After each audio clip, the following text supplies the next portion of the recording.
Урматтуу өкмөттүн өкүлдөрү, Баткен областында трансформация иштери эмне болуп атат?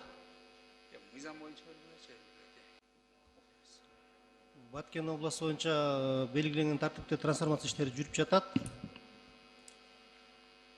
Бүгүнкү күндө мынакей Баткен областында Баткен жана Кадамжай райондорунда эле 51 000 адам жер участогун алууга очередте турат экен да.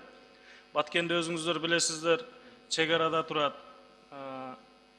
Ошол эле убакта ички сырткы миграцияда жүрүшөт. Бир үйдө 4-төн 5-тен үй бүлө жашап атат. Ушу Баткенге бир өзгөчө көңүл буруп туруп, ушу Баткендин баатыр элдигин эске алып, ушу чек араны коргоп турган эл экенин эске алып туруп, ушу трансформация маселелерин эртелетип бербейсиздерби?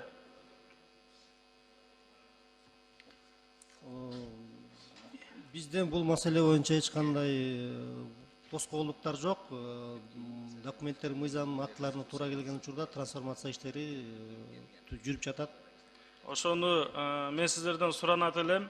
Баткен областындагы трансформация маселесин жерлерди эртелетип, туура айыл чарба иштерине иштетиле турган жерлерди бербеш керек. Бирок айыл чарба иштерине керек эмес болгон жерлерди ушу чек арада тургандыгын эске алып, ошолор чек араны коргоп тургандыгын эске алып туруп, трансформация маселесин эртелетип, эгерде жергиликтүү бийликтен кандайдыр бир кемчилик кетип атса, өзүңүздөр талап кылып туруп ушуну эртелетип бериңиздер, мен сиздерден суранам. Мыйзам долбоорун колдойм.